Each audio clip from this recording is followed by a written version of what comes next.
ఎబ్రీయులకు రాసిన పత్రిక 12వ అధ్యాయం 9వ అధ్యాయం నుంచండి. ఎబ్రీ పత్రిక 9.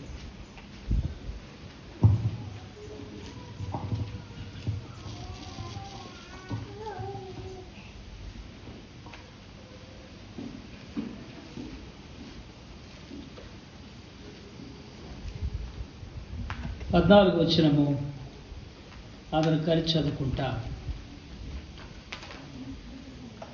ఎబ్రీ పత్రిక 12వ అధ్యాయము 14వ వచనము అందరూ కలిసి చదువుకుంటా.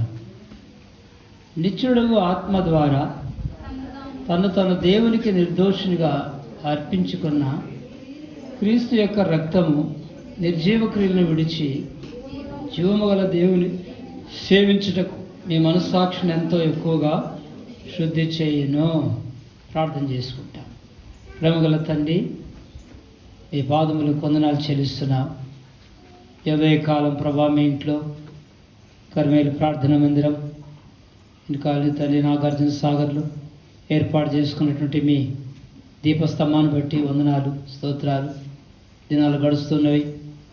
గడిచిన తండ్రి 8 మాసాలు మీరు మమ్మల్ని కాచి కాపాడి సంఘాన్ని, కుటుంబాలను, మీ దాసుడు కుటుంబం బిడ్డలను ఇంతవరకు మీరు నడిపించినందుకు మీకు వందనాలు చెల్లిస్తున్నా. దయగల తండ్రి, తిరిగి 9వ నెల మొదటి దినము ప్రభు దినం మీరు మాకు ఇచ్చినందుకు వందనాలు. ఈ దినము నెల ఏ పరిచర్యలో మీరు ఎంతవరకు సహాయపడుతూ వచ్చారు. బట్టుగూడెం గ్రామానికి ఏడు తండ్రి బ్రాంచీలో పరిచర్య చేసుకొని రావడం సహాయం చేశారు. వందనాలు తండ్రి. తిరిగి 2వ ఆరాధనలో కూడా ఇక్కడ మీరు సహాయం చేసినందుకు వందనాలు. అయినా తిరిగి 2వ భాగంలో మీ వాక్యం కొరకై ప్రార్థిస్తున్నాం. దాసుని బలపరచండి, అభిషేకం ఇవ్వండి, సహాయపడండి. అయినా చదువుకున్న వాక్య భాగంలో నుండి మాతో మాట్లాడి యోగ్య నీ బలను సమీపించుటకు సహాయం చేయండి. అతని కూడి వచ్చిన మా అందరితో మీరు మాట్లాడండి. మీ వాక్యము జీవము కలిగిన వాక్యం. మీ వాక్యము వెల్లడుగుల తోడని వెలుగు కలుగునని రాయబడినది నాయన. అందుకు మీకు స్తోత్రం చెల్లిస్తున్నాను. దీవించండి. దాసుని అభిషేకించి మా ఆత్మీయ క్షేమం కొరకు కూర్చున్న మా అందరి అవసరత మీరు ఎరిగిన తండ్రివి కనుక మీరే మాట్లాడి బలపరిచి నడిపించమని మా తండ్రి ఇర్మియా 1:9 మీ వాగ్దానం బట్టి స్తుతులు అర్పిస్తున్నాం. సహాయం చేసి నడిపించమని లూకా 12:12 ప్రకారంగా మీ వాక్య విడుదల చేయమని పరిశుద్ధాత్మ సహాయం కోరుకుంటూ యేసుక్రీస్తు వారి పరిశుద్ధమైన నామమున స్తుతించి ప్రార్థించి వేడుకుంటున్నాం తండ్రి. ఆమేన్. ఇక్కడ రాయబడిన మాట పౌలు గారు ఈ విషయాలు జ్ఞాపం చేస్తున్నాడు. మనస్సాక్షుల గురించి మాట్లాడుతున్నాడు. ఇక్కడ నిత్యుడగు ఆత్మ ద్వారా ప్రభు తను దేవునికి ఎలాంటి బలి అర్పించుకున్నాడు? నిర్దోషినిగాను అర్పించుకున్నాను కనుక ప్రభు మన కొరికలు అర్పించుకున్నాడు. అర్పణ ఇక్కడ గుర్తు చేయబడుతుంది. కనుక నిత్యుడగు ఆత్మ ద్వారా నాయకుడు. తర్వాత తను దేవునికి ఎలాంటి అర్పణ? నిర్దోషమైన అర్పణ. ఎందుకు అంటే మనం కూడా అలా ఉండాలనే దేవుని కోరిక. కనుక అర్పించుకొనెను. క్రీస్తు యొక్క రక్తము నిర్జీవ క్రియలను విడిచి జీవమగల దేవుని సేవించుటకు మీ మనస్సాక్షిని ఎంతో ఎక్కువగా శుద్ధి చేయను. కనుక ఎవరు మన దేవుడు? ఎవరు నమ్ముకున్నాం మనం? కనుక మన దేవుడు ఎవరంట? జీవమగల దేవుడు. నాకు పెట్టుకోవాలి మనం. కనుక జీవము లేనివాడు కాదు, నిర్జీవమైన వాడు కాదు, కనుక చెలించిన వాడు కాదు. మనం నమ్మిన దేవుడు, మనం రక్షించిన దేవుడు జీవిస్తున్నవాడు. చదవండి దయచేసి ప్రకటన 1:18. చూసిన వాళ్ళు చదవండి. ప్రకటన గ్రంథము 1వ అధ్యాయము 18 వచనం మాట చదవండి. గట్టిదనా? నేను మొదటి వాడను, కడపటి వాడను, జీవించువాడను, మృతుడైతిని గాని ఇదిగో యుగ యుగములు సజీవుడనై ఉన్నాను. ఎవరంటే ఆయన? కనుక యుగ యుగములు సజీవుడై ఉన్న దేవుడు. జ్ఞాపకం పెట్టుకోవాలి. కాబట్టి నేను మొదటి వాడను, కడపటి వాడను, జీవించువాడను, మృతుడైతిని గాని ఇదిగో యుగ యుగములు సజీవుడై ఉన్నాను. కనుక మరియు మరణం యొక్కయో పాతాళం యొక్కయో తాళం చెవులు నా స్వాధీనం ఉన్నవి. ఎవరితో అంటున్నాడు ప్రభు ఈ మాట? కనుక తన శిష్యుడని యోహానుతో అంటున్నాడు.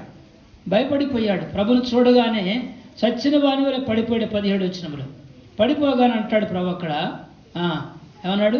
భయపడకము, నా మీద చెయ్యించి నాతో ఎట్లనను భయపడకము. కనుక నేను ఎవరిని? మొదటి వాడను, కడపటి వాడను. కనుక ఆది అంతం ఆయనే, అల్ఫా ఓమేగా ఆయనే.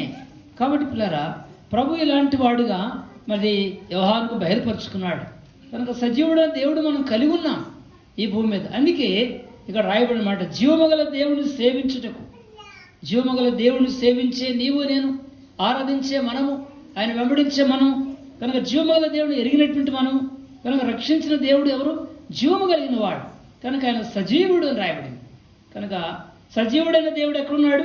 పరలోకం ఉన్నాడు. తండ్రి కుడిపార్శ్వన కూర్చుండి మన కొరకు విజ్ఞాపన చేస్తున్నాడు.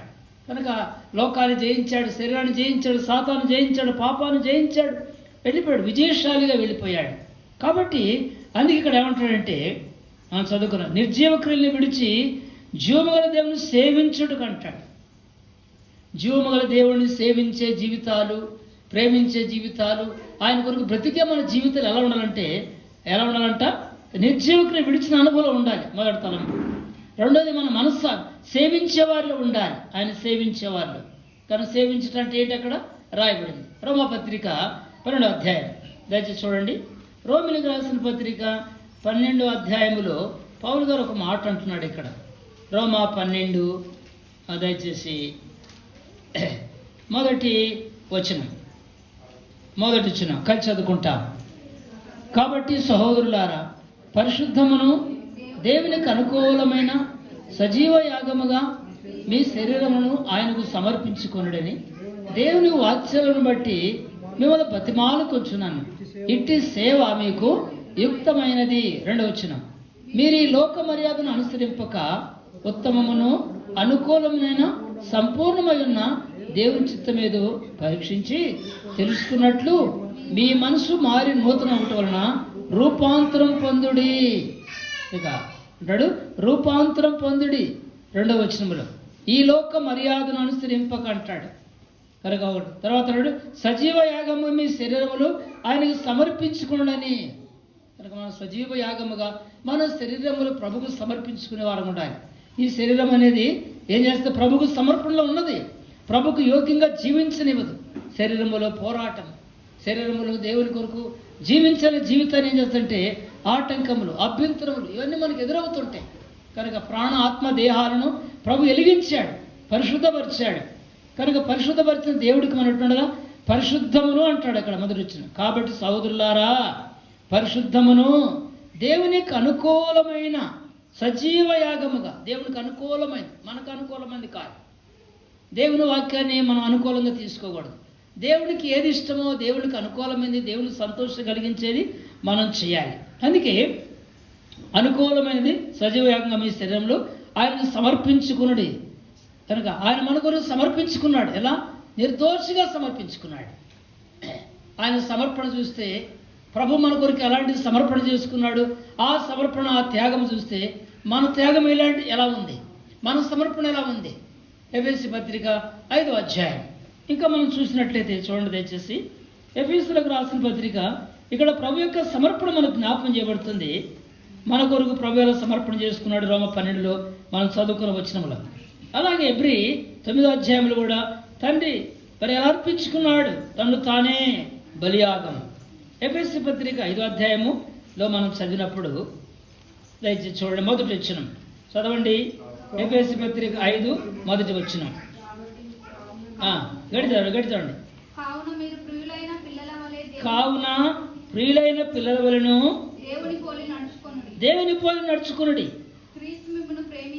క్రీస్తు మిమ్మల్ని ప్రేమించి పరిమళ వాసనగా ఉండుటకు మన కొరకు తను తాను దేవునికి అర్పణగాను బలిగాను అప్పగించుకొనెను.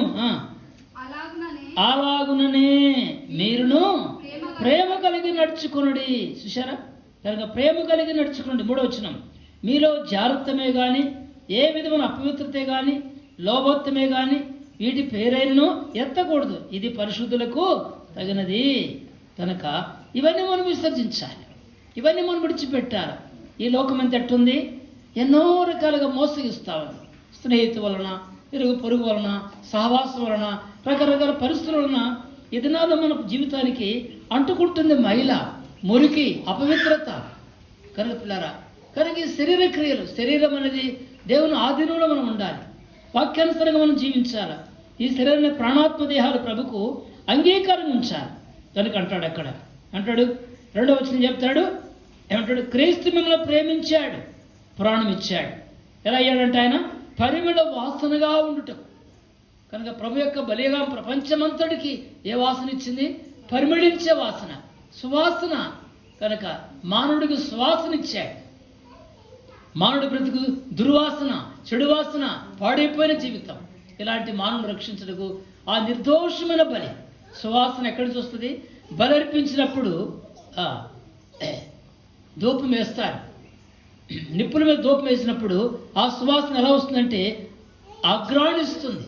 అక్కడ రాయబడింది ఆది కాండం. దయ చూడక మాట. ఆది కాండములో మనం చూస్తాం 8వ అధ్యాయం. అది మానవుడు నోవా కాలములో దేవుడు నోవాను బ్రతికించాడు, ఆ కుటుంబాన్ని కాపాడాడు. జలప్రళయం తర్వాత వాళ్ళు బయటకు వచ్చిన తర్వాత వాడల నుండి దేవుడికి బలి ఇచ్చాడు, దేవుడికి బలి అర్పించాడు. నోవా ఎలా అంటే అర్పణించాడు ఆయనకి, దేవునికి ఎలాంటి ఇచ్చాడు అక్కడ రాయబడింది.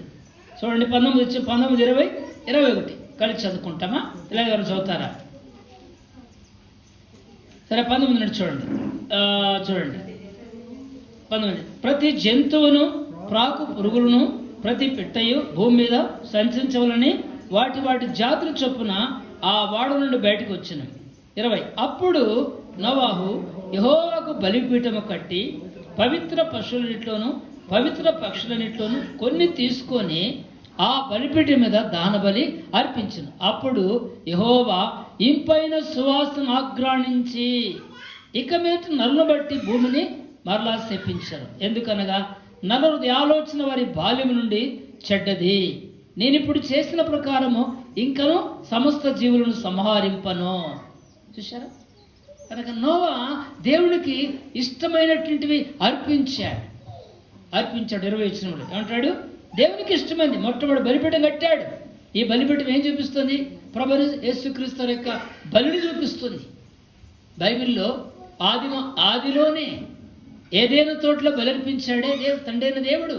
ప్రభు రాబోయేటువంటి బలికి చూచినది, ప్రభు యొక్క మరణానికి చూసిన.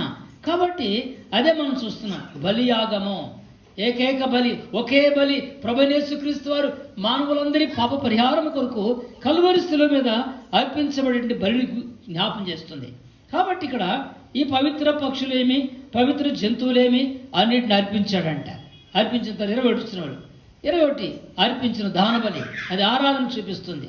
అప్పుడు 21 వచనంలో అప్పుడు యెహోవా ఇంపైన సువాసన ఆగ్రాణించి, ఒక ఇంపైన సువాసన, దేవునికి ప్రీతికరమైంది, దేవునికి ఇష్టమైన అర్పణ నోవా అర్పించినట్టు మనం చూస్తాం. కనుక దేవుడికి అంత కృతజ్ఞుడై ఉన్నాడు. ఈ భూమి మీద దినాలు కృతజ్ఞత లేని జీవితాలు దినాలు. దేవుడు చేసిన మేలు ఉపకారములకు ఈ భూమి మీద మనం ఎల్లప్పుడూ కృతజ్ఞత కలిగి ఉండాలి, నమ్మకస్తులుగా ఉండాలి, యథార్థవంతులుగా ఉండాలి, పరిశుద్ధులుగా ఉండాలి, దేవుడికి అంగీకార హృదయాలు కలిగి ఉండాలి ఈ భూమి మీద. ఎందుకంటే ఇంత మేలు చేసే దేవుడికి మనం ఎలా ఉంటున్నాం, ఎలా ఉండి ప్రభుని వెంబడిస్తున్నాం, ఎలా ఉండి ప్రభుని సేవిస్తున్నాం, ఎలా ఉండి ప్రభుని ఘనపరుస్తున్నాం అనేది మన జ్ఞాపం చేస్తున్నాడు అదే కాలం పిల్లరా. కాబట్టి అదే మనకి ఇక్కడ ఎఫెసీ పత్రిక 5వ అధ్యాయములో అంటున్నాడు, కావున మీరు ఎక్కడంట ప్రియులైన పిల్లల వలె దేవుని పోలి నడుచుకోండి. దేవుని పోలి నడుచుకున్న అనుభవం. కానీ నా ప్రభు ఎలా నడుచుకున్నాడు, నా ప్రభు ఎలా జీవించాడు ఈ భూమి మీద, నా ప్రభు నన్ను రక్షించాడు. ఇప్పుడు రక్షించిన ప్రభుకు నేను ఎట్లుండాలా, నా ప్రభును పోలి నడుచుకోవాలి. అందుకంటాడు 1 కొరింథీ 11వ అధ్యాయం, దయచేసి తీసుకుని చదవండి కూడా. 1 కొరింథీ 11 తీసుకుని చదువుతారా? 1వ వచనం, 1 కొరింథీ 11వ అధ్యాయము. క్రీస్తుని పోలి నడుచుకొనుచున్న ప్రకారము మీరును నడుచుకొని, ఏమన్నాడు? నేను క్రీస్తుని పోలి నడుచుకున్న ప్రకారం మీరును నన్ను పోలి నడుచుకుని. సంఘానికి జ్ఞాపం చేస్తున్నాడు పౌలు గారు. ఎలా ఉన్నాడంటే ఆయన, నేను క్రీస్తుని పోలి నడుచుకున్నాను. ఇది ఎంత విలువైన మాట తన జీవితంలో చెప్పగలుగుతున్నాడు పౌలు గారు ఆయన జీవితంలో. అందుకే అంటాడు ఆయన, బ్రతుకుడు నా మాటకైతే క్రీస్తే, క్రీస్తే, చావైతే నాకు లాభం అన్నాడు. మీ కొరకు జీవిస్తున్నా అంటాడు ఫిలిప్పీలకు రాస్తూ. ఇంకేమంటాడు పౌలు గారి అనుభవంలో? ఏమంటాడు? గలతీ 2:20 ప్రకారంగా ఏమంటాడు? గలతీ పత్రిక 2:20 చదవండి దయచేసి. నేను క్రీస్తుతో కూడా సిలువేయబడి ఉన్నాను, ఇక జీవించేవాడను, చదవండి, నేను కాదు క్రీస్తే నా యందు జీవించుచున్నాడు. క్రీస్తు ప్రభు నా యందు ఉన్నాడు, నాలో ఉన్నాడు, నా ద్వారా పని జరిగించుకుంటున్నాడు. కనుక ఈ మాటలు ఎంత అధికారపూర్వకంగా చెప్పగలిగినాడు. ఒక మాట మనం అర్థం చేసుకుంటే ఏమన్నాడు? ఇక జీవించేవాడు నేను కాదు క్రీస్తే, క్రీస్తు కొరకు నన్ను ప్రేమించి. ఎవరన్నా చదవండి, వచ్చిన గట్టి చదమ్మా. గలతీ 2:20 నేను క్రీస్తు కూడా సిలువేయబడి ఉన్నాను, ఇక జీవించేవాడు నేను కానా, క్రీస్తే నా యందు జీవించున్నాడా. నేనిప్పుడు శరీరం ముందు జీవిస్తున్నా జీవితము నన్ను ప్రేమించి నా కొరకు తన్ను తను అప్పగించుకున్న దేవుని కుమారునిందలే విశ్వాసంలో జీవించుచున్నాను. చూసారా, నా కొరకు అప్పగించుకున్నాడు. అక్కడ ఉంటాడు మనందరికి ఉంటాడు ఎఫెసీ పత్రిక 5లో. ఇక్కడ ఉంటాడు నా కొరకు అంటాడు. ఇది వ్యక్తిగత జీవితాన్ని చూపిస్తుంది. కనుక ప్రభు కొరకు మనం అర్పించుకొని మన అర్పణ దేవుని సేవ విషయంలో, దేవుని పని విషయంలో, దేవుని కార్యాల విషయంలో, దేవుడి కొరకు బ్రతికే విషయంలో, దేవుడి కొరకు ప్రత్యేకంగా జీవించే విషయంలో, కనుక ప్రభు కొరకు మనం సాక్షి కలిగి ఉండే విషయంలో ఇది వ్యక్తిగతంగా జ్ఞాపం చేయబడుతుంది. గలతీ 2:20 ప్రకారం నన్ను ప్రేమించాడు, నా కొరకు అర్పించుకున్నాడు, ఇప్పుడు ఆయన కొరకు నేను అర్పించుకుంటాను. అందుకంటాడు ఆయన, నా ప్రాణం పెట్టుడుగా నేను అనకాడాలంటాడు. యెరూషలేముకు వెళుతున్నా, నా ప్రభు కొరకు నా పరుగు కడముట్టించుకుంటున్నా, ప్రాణార్పంగా పోయబడుతున్నా. 2 తిమోతి 4:7 చెప్తాడు, నా ప్రభు కొరకు నేను ప్రాణార్పంగా చేయబడుతున్నాను. అర్పణ చేసుకున్నాడు, అర్పించుకున్నాడు దేవుని కొరకే, హతసాక్షి అయిపోయాడు, బలైపోయాడు. ఇది పౌలు గారు సాక్ష్యం పిల్లారు. కాబట్టి నాడు దేవుని ప్రజలను మనము, ప్రభుని ఎరిగిన మనము, ఆరాధించే మనము, కనుక ప్రభు దగ్గరికి వచ్చే మనం, మన అర్పణ ఎలా ఉంది, మన సమర్పణ ఎలా ఉంది, మన త్యాగం ఎలా ఉంది, మన మనసు ఎలా ఉంది, మన ఆత్మీయ జీవితం ఎలా ఉంటుంది. కానీ ప్రభు బల దగ్గర మనం పరీక్షించుకోవాలా. ప్రభుకు అంగీకారంగా ఉంటున్నామా? నా ప్రభువును ఎంత ప్రేమించాడు కాబట్టి నేను క్రీస్తుని పోలి నడుచుకున్న అనుభవంలోకి రావాలి అంటే అర్థం ఏంటి? ఆత్మీయ అంతస్తులోకి ఎదగాలని జ్ఞాపం చేస్తున్నాడు ఇక్కడ. ఇంకా మనం పసిబిడలంగానే, ఇంకా మనం లోక మాయలోనికి మునిగిపోయి ఏమంటాడు ఇక్కడ? చదవండి ఎఫెసీ పత్రిక 4వ అధ్యాయము 14 వచనం చదవండి. 4:14 ఎఫెసీ. ఇక్కడే చదవండి. అందువలన మనకు మీదట పసిపిల్లలమై ఉండి మనుషుల మాయోపయముల చేత వంచనతోనూ తప్పు మార్గమునకు లాగు కుయుక్తితోనూ గాలికి కొట్టుకొని పోవునట్లు కల్పించబడిన ప్రతి ఉపదేశమునకు ఇటు అటు కొట్టుకొని పోవచ్చు అలల చేత ఎగరబడిన వారమైనట్లు ఉండక ప్రేమ కలిగి సత్యము చెప్పుచు క్రీస్తు వలె ఉండుటకు మనం అన్ని విషయములలో ఎదుగుదము. క్రీస్తు వలె ఉండాలి, నా ప్రభు వలె ఉండాలి కనుక అంటాడు. ఏమంటాడు 14, అందువలన మనం ఇక మీదట పసిపిల్లలమై ఉండి. పసిపిల్లలు ఎట్టుంటాడు పెరుగుతారు, వాళ్ళకి తెలియదు. మందిలో తిరుగుతూ ఉంటారు పిల్లలు, అది ఆమె తిరుగుతాం చూడండి. ఆమె తెలియదు, మనం తిరిగితే ఎట్లా ఉండదు. మనం తిరిగితే అందరూ ఏమంటారు, ఏదో తిరుగుతుంది, ఎందుకు లేస్తున్నాడు ఇక్కడికి, నువ్వు లేచిపోతావంటే అభ్యంతరం కలుగుతుంది. పిల్లలకి ఏంటి తెలియదు, పసి పిల్లలు. కనుక ఇక్కడ మాట్లాడతాడు పౌలు గారు. ఆ మాట గమనించండి దయచేసి 14 వచనంలో. అందువలన మనం మీకు మీదట పసిపిల్లలమై ఉండి, ఇంకా పసిపిల్లలుగా ఉండొద్దు, మాయోపాయముల చేత వంచనతోనూ తప్పు మార్గములకు లాగు కుయుక్తితోనూ గాలికి కొట్టుకొని పోవునట్లు కల్పించబడిన ప్రతి ఉపదేశమునకు ఇటువంటి కొట్టుకొని పోవచ్చు. అలల చేత ఎగరబడుతున్న జీవితాలు ఉండకూడదు, కొట్టుకొని పోయేవాళ్ళు ఉండకూడదు, గాలికి ఎగిరిపోయేవాళ్ళు ఉండకూడదు. కనుక సంఘ జీవితం, కుటుంబ జీవితం, వ్యక్తిగత జీవితం ఎట్లుండాలా? స్థిరముగా ఉండాలి, బలముగా ఉండాలి, ప్రభు సాక్షిగా ఉండాలి పిల్లలు. కనుక కొట్టుకొని పోయేది ఏంటి? తేలిగుందంతా కొట్టుకొని పోతుంది. వరద వస్తుందంటే ఆ వరదకు అన్నీ కొట్టుకొని పోతుంటాయి, రాళ్ళు కింద ఉంటాయి, ఆ రాళ్ళు దొరకకుండా పోతుంటాయి. పెద్ద రాయో చిన్న రాయో చిన్న చిన్న రాళ్ళన్నీ పోతాయి. పెద్ద రాయి మీద వరద ప్రవాహం వెళుతుంటే దాంట్లో ఉండేటువంటి గరుకంతా కొట్టుకొని పోతుంది నీళ్ళ తాకిడికి. ఇంకా దేవుని వాక్యం యొక్క తాకిడికి మనం ఎట్టుండాలా? నులుపులోకి రావాలా, నున్నలు చేయబడాలా. అందుకే దావీదు ఎలా లోయలోకి వెళ్ళాడు, ఎలా లోయలోకి వెళ్ళి ఏం చేశాడు? నున్నని రాళ్ళు ఏరుకున్నాడు. ఎక్కడైనా నున్నని రాళ్ళు శత్రువును కొట్టడానికి, శత్రుపైన విజయం పొందడానికి లోయలోకి వెళ్ళాడు ఆయన. తన దగ్గర ఒడిచాల ఉంది, ఆ చిక్కం ఉంది భుజం, ఆ సంఖలో ఏం చేశాడు? ఏరుకున్నాడు. ఎక్కడ అని ఏది పడితే అది ఏరుకోవాలా, ఏది పడితే తీసుకోవాలా? నున్ననే రాళ్ళు తీసుకున్నాడు. ఈ నున్నలో ఎట్లుంటుంది? చిక్కములో జారిపోవాలా, శత్రువుని కొట్టడానికి జారిపోవాలా. ఆయనకు అలవాటు ఉంది, అయితే ఏరుకుంటుంది. మనకేం చూపిస్తున్నాడు? లోయ అనేది తగ్గింపు, విధేయత చూపిస్తుంది. లోయలోకి వెళ్ళాడు దావీదు. ఆ లోయలో ప్రవాహం వెళుతుంది, నీటి ప్రవాహం ఉంది. ఆ నీటి ప్రవాహములో ఏం చేయబడిన రాళ్ళు? నున్నలు చేయబడినవి, నులుపు చేయబడినవి. ఈ నులుపు చేయబడినటువంటి ఆ రాళ్ళు ఏరుకున్నాడు. 5 రాళ్ళు ఏరుకున్నాడు. ఈ రాళ్ళు 5 అనేది దేవుని వాక్య ప్రకారంగా దైవ కృపను చూపిస్తుంది, దేవుని కృపను జ్ఞాపం చేస్తుంది పిల్లరా. ఇంకా ఈ 5 రాళ్ళు ఏరుకొని ఏం చేశాడు? చిక్కములో వేసుకొని ఒక రాయి ఒడిశాలో పెట్టుకున్నాడు, వెళ్ళాడు. అది గరుకురాయి అయితే జారిపోదు, గరుకురాయి అయితే కొట్టలేడు. నేను ఆ జీవితం నులుపుగా ఉండాలా, దొల్లిపోయే జీవితంలో ఉండాలా. శత్రువుకు మనం పట్టించేవాళ్ళం ఉండకూడదు. జ్ఞాపకం పెట్టుకున్నాం. మన జీవితంలో గడుగుతనం అనేది, మన జీవితంలో మొండితనం అనేది, మన జీవితంలో అవిధేయత అనేది వాక్యానికి భిన్నమైనది. కనుక దేవుని వాక్యానికి లోబడేది మృదువైన మనసు, సాధువైన మనసు, దీన మనసు అనేది ప్రభుకి ఇష్టమైనది. కనుక జ్ఞాపకం పెట్టుకోవాలి. అందుకే ఇక్కడ ఏమన్నాడు? కొట్టుకొని పోయేవాళ్ళు ఉండకూడదు, ఎట్లుండే నిలబడేవాళ్ళు ఉండాలి.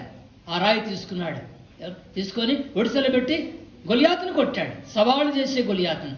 శత్రువును ఓడించాడు, చంపేశాడు. కానీ మన జీవితం మన ముందు ఎప్పుడు శత్రువు ఏం చేస్తాడు?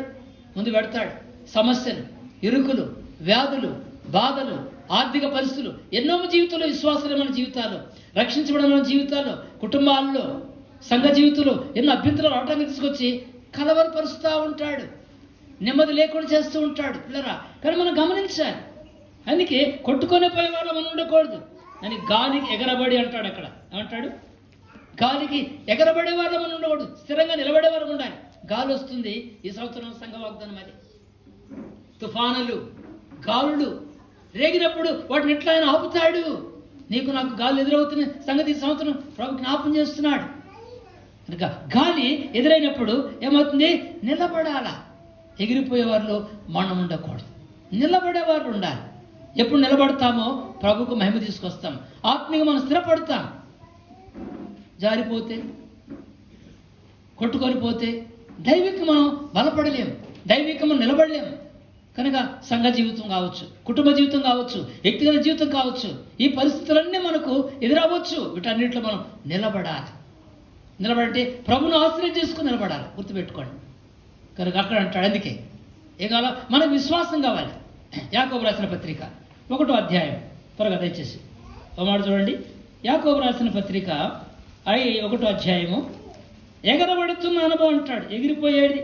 కనుక శత్రు బాణాలకు, శత్రువేశ ఆయుధాలకు మనము కనుక ఎగిరిపడిన ఉండకూడదు. 5వ వచనం చదువుకుంటా, 5 నుండి చదవండి త్వరగా.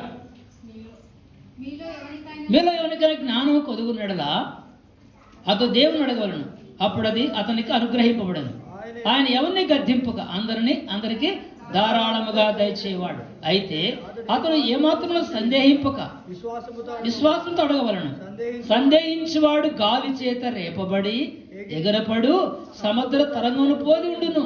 అట్టి మనుషుడు దిమనుషుడై తన సమస్త ప్రవర్తనందు అస్థిరుడు గనుక ప్రభు వలన తనకి ఏమైనా దొరుకునని తలంచుకొని రాదు. గమనించండి, ఏమంటాడు అక్కడ ఆలోచనలో, గాలి చేత రేపబడి ఎగిరపడు సముద్ర తరంగమున పోలి ఉంటాయి. సందేహం వస్తే, ఇది విశ్వాసాన్ని గురించి మాట్లాడుతుంది.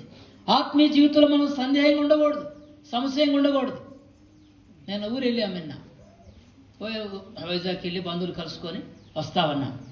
సరే, చేతులకు కొంచెం పైకి ఉంది, ఆ పైకంతో వెళ్ళాం. ప్రభు మీద ఆధారపడి వెళ్ళాం. ప్రభు నువ్వే సహాయం చేయాలి, దాదాపు 10,000 ఖర్చు అవుతుంది. సరే వెళ్ళాం, ప్రభు సహాయం చేయను, నాకు తెలియదు. ప్రాణం చేసుకున్నాం, వెళ్ళాం, పోసుకున్నాం. సరే, ఇక అక్కడ సిస్టర్ వాళ్ళ ఫ్రెండ్ ఎవరు ఉంటే అక్కడికి పోయి వచ్చేది ఆమె. సరే చనిపోయింది. వెళ్ళిపోతే పెట్రోల్కు కొంతవరకు మా పెట్రోల్ ఉంది బండిలో, చేతులు ఉన్న పైసలు ఖర్చు పెట్టేసాం. అయితే నా మనసు ఇడిపోతుంది, కొడుకుల మీద పోతుంది. ఒకవైపు అని నువ్వెవరు అన్న మాట వస్తుంది నా లోపల నుంచి. నువ్వు నా సేవకుడు కదా, నేను ఎవరికి నేను చేయి చాపను. వాడు కొడుకు కానీ కూతురు కానీ ఎవరు కానీ నేను చేయి చాపకూడదు. నీ దాసుని నువ్వు నన్ను పిలిచావు, ఇంతవరకు నడిపించావు, ఇంతవరకు సాయం చేస్తూ వచ్చావు. ఒకవైపు ఆత్మీయ నన్ను నా లోపల ఆ మనసు వస్తా ఉంది. సరే, స్థలానికి వచ్చాం. వాళ్ళ అక్క కూతురు దగ్గరికి వచ్చాం రాజమండ్రికి. వచ్చాక అక్కడ మధ్యాహ్నం భోజనం చేసాము. భోజనం చేసిన తర్వాత రెస్ట్ చేసుకోవడానికి అటువంటి పడుకునే ముందు ప్రార్థన చేసుకున్నాను, ప్రభా నాకు సహాయం చేయి. ఇప్పుడు ఇల్లు చేరాలి మేము, ఇది రాత్రి అయిపోద్ది, మేము పోవడానికి మా చేతులు ఏమి లేదు. మరి నువ్వు సహాయం చేస్తే తప్ప, ఇప్పుడు ఈ కార్యం నువ్వు చేస్తేనే తప్ప నాకు లేదండి తల్లి ఆలోచన వచ్చింది. సరే, శత్రువు ఈ ఆలోచన తీసుకొస్తే దీన్ని అరికట్టాడు దేవుడు. నేను పడుకున్నాను, కాసేపు రెస్ట్ తీసుకున్నాను. వెంటనే లేచి ఫోన్ ఓపెన్ చేశాను. ఫోన్ ఓపెన్ చేయగానే వెంటనే ఫోన్ వచ్చింది. వెంటనే ఫోన్ వచ్చింది. ఎందుకు చెప్తానంటే, దేవుడు సహాయము, దేవుడు చేసే కార్యము విశ్వాసాన్ని బలపరిచే విషయం, ధైర్యంగా చెప్పగలిగే విషయం.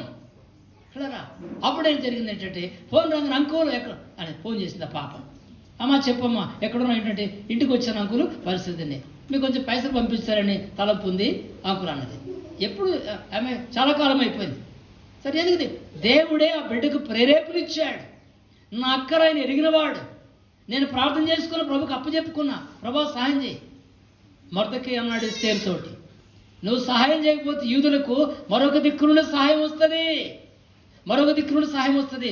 ఎస్తేరుని హెచ్చరించినట్లు ప్రభువు నా విశ్వాసాన్ని బలపరిచాడు. పిల్లరా, ఎంత ఆనందం కలిగిందంటే నా హృదయంలో. వెంటనే లే తీసుకో లేచి అన్నట్టు కూర్చున్నాను. వెంటనే ఫోన్ ఓపెన్ చేయగానే వెంటనే ఫోన్ వచ్చింది. తెరవగానే ఫోన్ ఆన్ చేసినామే. వెంటనే మాట్లాడి, సరేమ్మా తన అన్ని విషయాలు మాట్లాడిన తర్వాత అప్పుడు బాబు ఫోన్కి పంపించామ్మా అన్న. పంపించని వెంటనే పంపించింది. సరే, వందనాలు చెప్పాను, ప్రార్థన చేశాను. సరే, అయిపోయింది. ఆ పైసలు కారు పెట్రోల్ పోసుకుని సాయింది. దీని అర్థం ఏంటి? విశ్వాసంలో ప్రభు మీద ఆధారపడే జీవితం పిల్లలు. అందుకే నేను చెప్పగలను ధైర్యంగా, నా జీవితంలో ఎన్నో సంఘటనలు, ఎన్నో సందర్భాలు దేవుడు చేశాడు. ఈ విషయం మాత్రం చాలా అద్భుతమైన విషయం. ఎట్టుందంటే, ఒక మనిషిని అడిగితే వేరు, ఒకరు నా కొడుకుని అడుగుతాను, ఆ కొడుకుని అడిగితే ఒకరు డాడీ లేదంటే నేను సిగ్గుపడాలా. నా మనసు అట్లా లాగింది, సైతం అట్లా లాగించాడు. అంటే కదిలించాడు నన్ను. నీ కొడుకున్నాడు కదా, నీ కొడుకు సహాయం చేయగలడు కదా. నన్ను పిలిచింది నువ్వు, కొడుకుగా నన్ను రక్షించింది నువ్వు నాయనా, నా దేవుడు. నా సేవా జీవితంలో నేను ఎవరిని ఎప్పుడు చేయి చాపలేదు. నీ సహాయం నాకు అవసరం. ఇది మనకేం చూపిస్తున్నాడు? ఎందుకు చెప్తున్నట్టే, విశ్వాసంలో మనం స్థిరపడటానికి, ప్రార్థనలో మనం స్థిరపడటానికి, ప్రభు వైపు చూడటానికి, ప్రభు సహాయం పొందడానికి మనలో ఏముండాలి? విశ్వాస బలంగా ఉండాలి. కదిలిపోకూడదు. కనుక అలల చేత కొట్టబడే వారు ఉండకూడదు. నిలబడు ప్రభు కొరకు. ఓ విశ్వాసముగా, దేవుని బిడ్డవుగా, ఆరాధించే బిడ్డవుగా, ప్రభుని కనపరిచే బిడ్డవుగా జీవితంలో ఎదురవుతున్నప్పుడు మన విశ్వాసానికి పరీక్షలు వస్తుంటాయి. విశ్వాసానికి పరీక్షలు వచ్చినప్పుడు మనం ఏం కావాలా? దేవుని విడిచిపోయే వారు ఉండకూడదు. 2 కొరింథీ 13వ అధ్యాయం. దేవుని విడిచిపోయే వారు ఉండకూడదు. జ్ఞాపకం పెట్టుకుని దయచేసి మన మనసు మీ వైపు వెళ్ళకూడదు. కనుక దేవుడు సహాయం చేశాడు. నేను కళ్ళతో చూశాను. నేను మా పిల్లలు చెప్పాను, తర్వాత ఆరాధించాను, ప్రభుని స్తుతించాను. గమనించండి. ఇక్కడ తలంపు ఏంటంటే మన దేవుడు జీవముగల దేవుడు, మన దేవుడు సహాయం చేసే దేవుడు, మనల్ని విడిచిపెట్టే దేవుడు కాదు. పిల్లలు గమనించండి. 2 కొరింథీ 13. దయచేసి ఇక్కడికి వచ్చి చదువుకుందాం. 5వ వచనం చదువుకుంటాం. 5 నుండి కలిసి చదువుదాం. మీరు విశ్వాసం గలవారై ఉన్నారో లేదో మిమ్మల్ని మీరే శోధించి చూచుకొనుడి, మిమ్మల్ని మీరే పరీక్షించుకొనుడి. మీరు భక్తులు కాని యెడల యేసుక్రీస్తు మీలో ఉన్నాడని మిమ్మల్ని గురించి మీరే ఎరుగరా అంటాడు. మిమ్మల్ని గురించి మీరు ఎరగరా. కనుక జ్ఞాపకం పెట్టుకోవాలి. మీరు విశ్వాసం గలవారై ఉన్నారో లేదో మిమ్మల్ని మీరే తెలుసుకోండి. కనుక విశ్వాసం ఎట్టుంది, మన విశ్వాసం ఎలా ఉందనేది మనం చూసుకోవాలా. విశ్వాసాలు బలంగా ఉన్నామా, బలహీనంగా ఉన్నామా, కనుక ప్రభు మీద ఆధారపడే ఉన్నామా జ్ఞాపకం పెట్టుకోండి. అంటే మీరు సేవకులన్నా, మేము అంత స్థాయికి ఎదగలేదు కదంటే దేవుని ఆశ ఏంటి? ఎదగాలి. మనం ఎదగాలి. దేవుని కోరిక అదే, దేవుని ఆశ అదే. కనుక పిల్లరా, మనం ఆ స్థాయికి రావాలని కోరుతున్నాడు, ఆ స్థాయిలోకి అందుకోవాలని కోరుతున్నాడు. కనుకనే ఆ స్థాయికి ఎప్పుడు అందుకుంటామో అప్పుడేమవుతుంది? ఆత్మీయంగా మనం స్థిరపడతాం. కనుక అక్కడ రాయబడింది. చూడండి దయచేసి. ఇక్కడికి ఒక మాట చెప్తాడు. హెబ్రీయులకు రాసిన పత్రిక, విశ్వాసము లేని దుష్ట హృదయము ఒకవేళ మీలో ఉన్నదేమో చూసుకోండి అంటాడు. ఏ హృదయం అంట? విశ్వాసము లేని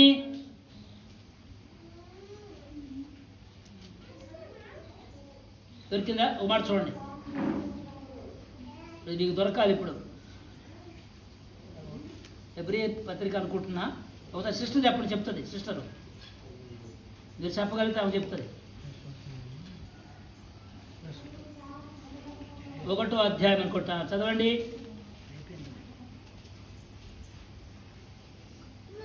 ఏనా?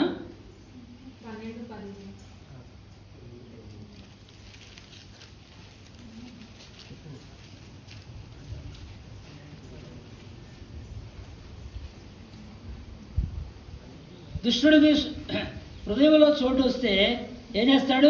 విశ్వాసం దొంగిలిస్తాడు, విశ్వాసమే కోల్పోయేటట్టు చేస్తాడు. విశ్వాసం కోల్పోయే దినాలు ఇవి. జ్ఞాపకం పెట్టుకుని దయచేసి. ఈ దినాల్లో మనం ఉన్నాం, అంత్య దినాలు మనం ఉన్నాం, చివరి దినాలు మనం జీవిస్తున్నాం. కాబట్టి విశ్వాసం కోల్పోకుండా మనం కాపాడుకోవాలి. దొరికిందా? విశ్వాసము చదవండి. 3వ అధ్యాయం హెబ్రీ పత్రిక 3వ అధ్యాయము 12వ వచనం. 3:12. సహోదరులారా, దొరికిందా? సహోదరులారా, జీవముగల దేవుని విడిచిపోవునట్టి విశ్వాసము లేని దుష్ట హృదయము మీలో ఎవరిదైనా ఒకవేళ ఉండునేమని జాగ్రత్తగా చూసుకొనుడి. ఏం చూడాలా? విశ్వాసం. జీతం ఉండొచ్చు, డబ్బు ఉండొచ్చు, కొందరికి ఉద్యోగం ఉండొచ్చు, రాబడి ఉండొచ్చు, అని ఉండొచ్చు. కొన్నిసారి దేవుడు పరిశ్రమలు తీసుకెళ్తాడు. కొన్నిసారి కష్టపడుతున్నాం కనుక అనుదినం ఆహారము, ఇలా పరిస్థితులు ఉంటాయి, అప్పులు ఉన్నాయి, రకరకాలుగా ఉన్నాయి. ప్రార్థన కలిగి ఉండండి, ప్రభువైపు చూడండి. దానికే దేవుని వాక్యం మనకు అందించబడితే మందిరంలో మన ఆత్మీయ ఎదగా పెంచాలని, సిద్ధపరచాలని దేవుడి కోరిక. పిల్లరా, మరి గుర్తుపెట్టుకోండి, సేవకులైన మా జీవితాలు దేవుడు తీసుకెళ్ళి ఆ అనుభవాలు మేము మీకు చెప్పడం ద్వారా మీకు ప్రోత్సాహము, మాకు ప్రోత్సాహము. అర్థమవుతుందండి? ఎవరి మీద ఆధారపడితే ఎవరి తెలుసు కదా, దేవుడి మీద ఆధారపడితే దేవుడు సహాయం చేసేది అద్భుతంగా ఉంటుంది. ఎలా ఉంటుంది? కంటికి కనబడదు, చెవికి వినబడదు, హృదయానికి గోచరంగానే కార్యం చేస్తాడు. నేను ఎంత ఆశ్చర్యమైందంటే, ప్రభా అదృశ్య వలయములో నువ్వు చేసిన కార్యానికి నిన్ను ఏమిచ్చి నీ రుణం తీరుస్తాను. నా అక్కను చూసిన దేవుడు, నా హృదయం చూసిన దేవుడు అద్భుతంగా సహాయం చేశావు. నేను చెప్పగలను, ధైర్యంగా చెప్పగలను పిల్లరా. ఎందుకంటే ఇది దేవుని సహాయము, దేవుడు చేసిన మేలు. కనుక ఇలాంటి దేవుడు చేసే మేలు మన మోకాళ్ళకి వచ్చి, ప్రభా నా కుటుంబ సమస్యలు ఎలా ఉన్నాయి, నా ఇంట్లో సమస్యలు ఎలా ఉన్నాయి, అప్పులు ఎలా ఉన్నాయి, భారం ఇట్టుంది, వీటన్నిటికీ నువ్వు సహాయం చేయి అడుగుతున్నామా? ఆ హృదయంతో వెళుతున్నామా? ఆ హృదయంతో ప్రార్థన చేస్తున్నామా? ఆ విశ్వాసం ఉందా? ఏదో వస్తున్నాం, వాక్యం వింటున్నాం, వెళ్ళిపోతున్నామా? మన ఆత్మీయ జీవితాన్ని కదిలించే పరిస్థితులు వస్తే పిల్లారా, కదిలించబడినప్పుడు నువ్వు నిలబడుతున్నావా లేకపోతే కదిలిపోతున్నావా? ఎగిరబడే సముద్రం అలవలే ఉన్నావా? ఎలా ఉన్నాం? ఈ అంత్య దినాలు ఎలా ఉన్నాం మనం పరీక్షించుకోవాలి. ఏదో వస్తున్నా, ఆరాధన చేసినా, బల్లో చేయవేసినా, లేదా దేవుడికి ఇచ్చిన కానుక వెళ్ళిపోతున్నా, అది కాదు ముఖ్యం. సంఘ జీవితం, కుటుంబ జీవితం, వ్యక్తిగత జీవితంలో ఆత్మీయంగా మనం స్థిరపడే వాళ్ళు ఉండాలి, నిలబడేవారు ఉండండి. కనుక ప్రభువుకు అంగీకారమైన జీవితాలు కలిగి ఉండేవాళ్ళు మనం ఉండాలి. అంటున్నారండి. పసిపిల్లలు అది కదిలిపోతాయి, కానీ కదిలిపోయే వాళ్ళు ఉండకూడదు. మనం వాక్యం ఏళ్ళు వింటున్నాం, సంవత్సరాల కొద్ది వాక్యం వింటున్నాం, ఎంతవరకు ఎదిగాము? ఆత్మీయ ఎదిగాం, ప్రార్థనలు ఎదిగాం, విశ్వాసంలో ఎదిగాం, సమర్పణలు ఎదిగాం, ఆయన గురించి జీవించే విషయాలు ఎంత ఎదుగుతున్నాం? ఈ ఆశ మనలో ఎంతవరకు ఉంది? ఎంతవరకు మనలో ఇది అధికం అవుతుంది? ఒకసారి ఆలోచించాయి. ప్రభువులను సమీపిస్తున్నాం. దయచేసి వాక్యంలో ప్రభు మాట్లాడుతున్న విషయాలు అవునండి. ఇక్కడ జీవముగల దేవుని సేవించుటకు మీ మనస్సాక్షి ఎంతో ఎక్కువగా శుద్ధి చేసుకో. ఎప్పటికప్పుడు శుద్ధి చేసుకో.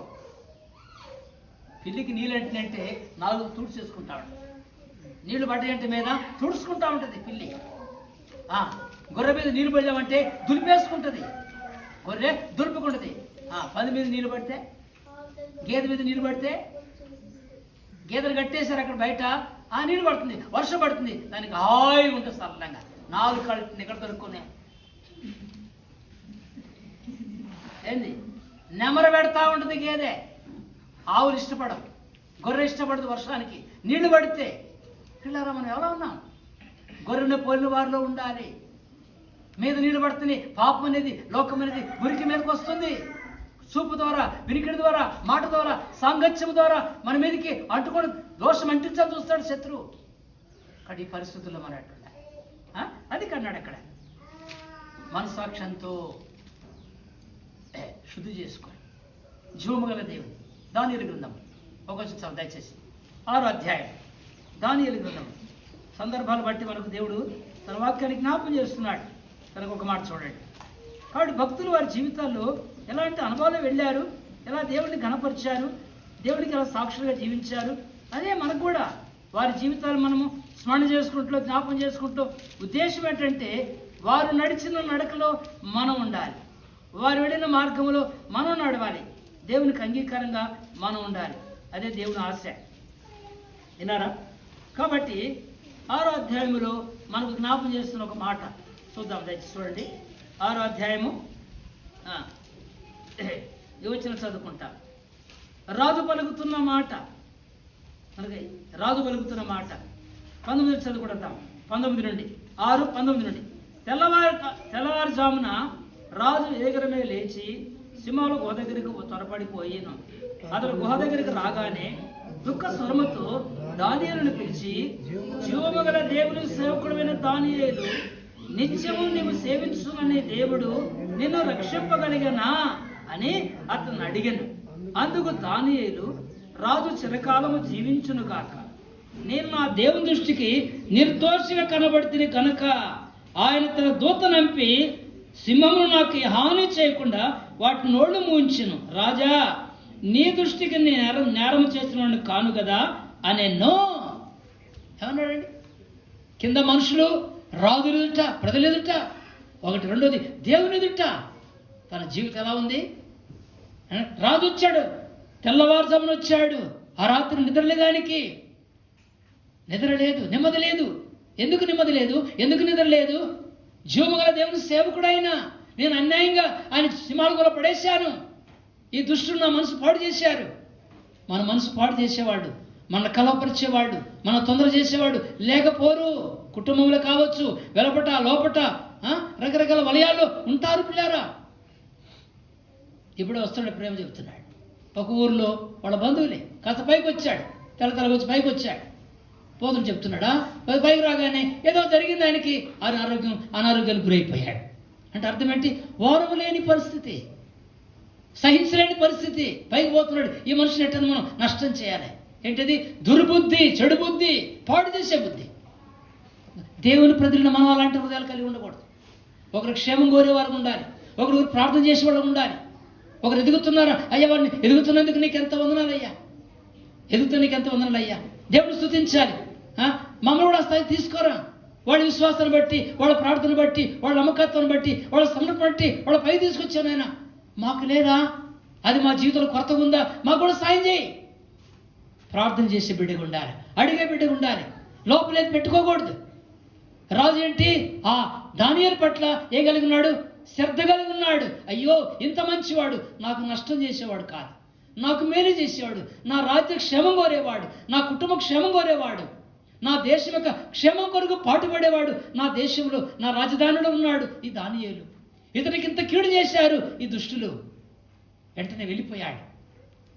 అడిగి నిరీక్షణతో వెళ్ళాడు. ఆ గుహ దగ్గరికి వచ్చి అడుగుతున్నాడు, జీవము గల దేవుని సేవకుడైన దానియేలు, నిత్యము నువ్వు సేవించే దేవుడు నిన్ను రక్షించగలిగినా? ప్రశ్న. రక్షించాడా? కాపాడా? ఉన్నావా సింహాల గుహలో ఉన్నావా? చచ్చిపోయావా? ఓ దానియేలు అని పిలవగానే వెంటనే లోపల నుండి ఏ స్వరం వచ్చింది? దానియేలు స్వరం వినపడింది రాజుకి. పిల్లరా గణపతి అర్థం చేసుకుందాం. ఏమన్నాడు? రాజు చిరకాలము జీవించునుగాక. రాజా, నా దేవుని దృష్టికి నేను నిర్దోషుకున్నాను. ఆయన దూతలు పంపించాడు. నీ దృష్టికి నేను ఏ నేరము చేయలేదు. అవునయ్యా, నా దృష్టికి నువ్వు నేరం చేసినోడు కాదు, అది నాకు తెలుసు. నీ దేవుడు, నువ్వు సేవించే దేవుడు, నువ్వు ఆరాధించే దేవుడు, నువ్వు వెంబడించే దేవుడు నిన్ను కాపాడా? కాపాడుతాడు. మేము వస్తా ఉంటే కారులో బోరు వర్షం, ముందు వెనక ఎన్ని ట్రాఫిక్, లారీలు, బస్సులు భయంకరంగా. బాబు నడిపిస్తూ ఉంటే నేను ప్రార్థన చేసుకుంటాను, ప్రభా వాగ్దానం ఇచ్చాడు పోవడానికి. ఒక మాట అంతే, ఒక్క మాటతోటే నాకు పురుకల్పు కలిగింది. అంటే నీతో కూడా వచ్చాడు నీ దేవుడు నీ చదవండి. ద్వితీయోపదేశకాండము 1:31-6 చదవండి. ద్వితీయోపదేశకాండం వాగ్దానం ఇచ్చాడు. ఎటన్నా వెళ్ళాలంటే ముందుగా నేను ప్రార్థన చేసుకుంటా ఉంటా. నా అంతా నేను పరిగెత్తను. దేనికైనా సందర్భాలను బట్టి, ఈ పరిచర్యకైనా ప్రధానికి దేవుడికి అప్పచెప్పుకుంటాను. ప్రార్థన చేసి, ప్రభా ఈ ప్రయాణం ఎలా ఉంది, ఈ విషయం సహాయం చేయి, మార్గం ముందు ఏమొస్తామో తెలియదు, నువ్వు కాపాడాలి, నడిపించాలా. చదవమ్మా 31:6 చదవండి. ద్వితీయోపదేశకాండం. ఎంతసేపు తీశారా మీరు? అమ్మా, భయపడకుడి, దిగులు పడకుడి, నీతో కూడా వచ్చేవాడు నీ దేవుడైన యెహోవా. అమ్మా, ఆయన మిమ్మల్ని విడవడు, ఎడబాయడు, మీతో కూడా వచ్చాడు. ఆ మాట ఒకటి ఉంది క్యాలెండర్లో. ఆ రోజు క్యాలెండర్లో మనం క్యాలెండర్లు పెట్టుకుంటున్నాం, ఇంట్లో వాక్యాలు పెట్టుకుంటాం. చదువుతున్నావా? సమయాలు చదువుతున్నామా? చదువుకుంటున్నామా?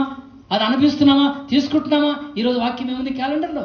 ప్రభా నాతో మాట్లాడున్న పరిస్థితులకు, నా వాతావరణానికి సాయం చేయి అడగాల. నేను మధ్యలో సేవ చేశాను ఖమ్మం జిల్లాలో. సువార్తకు వెళ్ళాలి, వారం రోజులు విశ్వాసంతో సువార్తకు వెళ్ళాలి. ఆ సువార్తకు వెళుతుంటే వెళ్ళాలి ఉంటే ప్రార్థన చేస్తున్నాను, ప్రభా మాట్లాడు, నీ వాగ్దానం ఇయ్యి, మీ నడిపింపు దయచేయి, నీ చిత్తం తెలియజేయి. విశ్వాసంతో ఎవరిని అడిగేది లేదు, ఎవరు పెడితే ఎక్కడన్నా నువ్వు సిద్ధపరిస్తే భోజనం మాకు. ఆ సువార్త కొత్తగా వెళ్ళిన అక్కడ పరిచర్యకి పిల్లరా ఆత్మీయ ఎంతో ఆసక్తితో నన్ను దేవుని పని కొరకు వెళ్ళగానే ప్రార్థన చేసి ఒకరింటికి వెళ్ళి ప్రార్థనకి వెళ్ళాను. వెళితే క్యాలెండర్లో వాక్యం చూడగానే నీ మనవేమిటి ఆలకించి ఉన్నాను. ఎస్తేరు గ్రంథం చెప్పాడు మాట అంతే. నీ మనవి ఆలకించాను, నీకేం కావాలి చెప్పు. చదవగానే ప్రభు నా హృదయంతో నెమ్మది కలిగించాడు, ప్రభు బలపరిచాడు. ఆ ఇంట్లోంచి ఒక అబ్బాయి కూడా వచ్చాడు, యవనస్తుడు, సువార్తకి. ఏం చెప్తానంటే పిల్లరా, దేవుడు అద్భుతం చేశాడు. వారం దినాలు సిద్ధపరిచిన ఆహారం వచ్చాడు. మాతో వచ్చిన సహోదరులు, ఒక ఆయన వృద్ధుడుగా ఉన్నాడు. ఆయన గారు కూడా, అయ్యా మీరు సనగొద్దు కొనగొద్దు, దయచేసి తొందర చేయొద్దు, దేవుడు ఇస్తే భోంచేస్తాం, దేవుడు సహాయం. ఇది విశ్వాసంతో వెళ్ళేటువంటి పరిచర్య. మన విత్తాల వాక్యం, దేవుని వాక్యం, సువార్త గ్రామాలకి.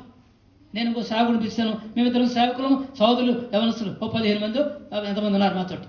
వెళ్ళాము పిల్లరా. శనివారం నాడు సువార్త చేశాము, శనివారానికి బయలుదేరాము, వచ్చేసాము. విశ్వాసం. క్యాలెండర్లో వాక్యం చదవండి, ఉదయం లేవగానే బైబిల్ చదవండి, ఉదయకాలం మీ భాగాన్ని చదవండి.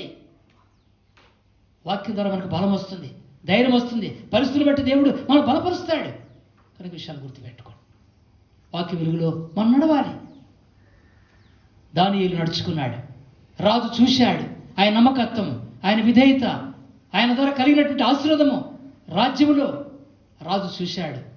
కానీ గమనించాడు ఈయన దేవుని బిడ్డ, ప్రజలను కీడు చేశాడు, బయటికి రా అన్నాడు. దేవుడు కాపాడాడు. సింహాలు పంపించగలడు దేవుడు, ఏ విధంగా కార్యం చేయగలడు దేవుడు, కాపాడేవాడు దేవుడు, భద్రపరిచేవాడు. వ్యాధి బాధలు సమస్యలు ఏదైనా కావచ్చు, అవన్నీ మనల్ని దాడి చేస్తాయి, కలవరపరుస్తాయి, తొందర చేస్తాయి. మనం దేవుని మీద ఆధారపడినప్పుడు దేవుడు సహాయం చేస్తాడు. విశ్వాస జీవితంలో విశ్వాసంలో పెంపారింపజేయి, ఆత్మీయంగా బలపరచు. ప్రభా, నేను ఇంకా పసిబిడ్డ వాళ్ళు ఉండకుండా, ఎటుబడితే కొట్టుకుని వాళ్ళు ఉండకుండా నిలబడే బిడ్డగా ఉంచు. నన్ను బలపరచు, నన్ను స్థిరపరచు. నీ కొరకు, నీ కార్యాల కొరకు. ఒక్క వచ్చిన చదవండి, వాళ్ళ దగ్గరికి వస్తాం, వాళ్ళు పాల్గొంటాం. 1 కొరింథీ 15:58 చదవండి. 1 కొరింథీ 15:58 చదవండి.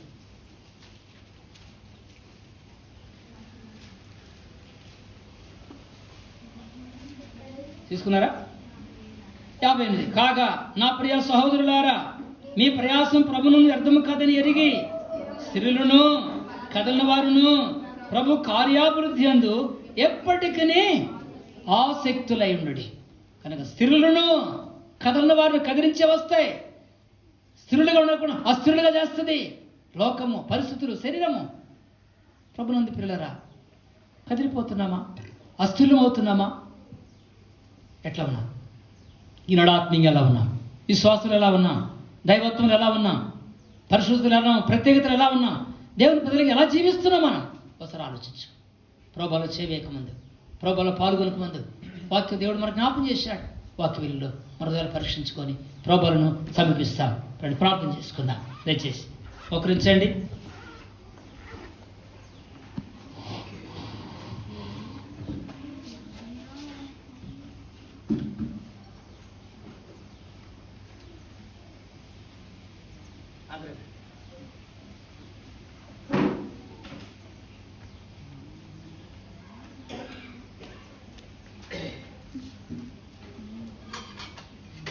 కలిగిన మా పరలోకపు తండ్రి, మా కొరకై వెలుసులో మీద అప్పించుకున్న మీ అర్పణ, ఈ బల మీద ఉన్న రొట్టె ద్రాక్షసం మాకు జ్ఞాపం చేస్తుందని పొందరా.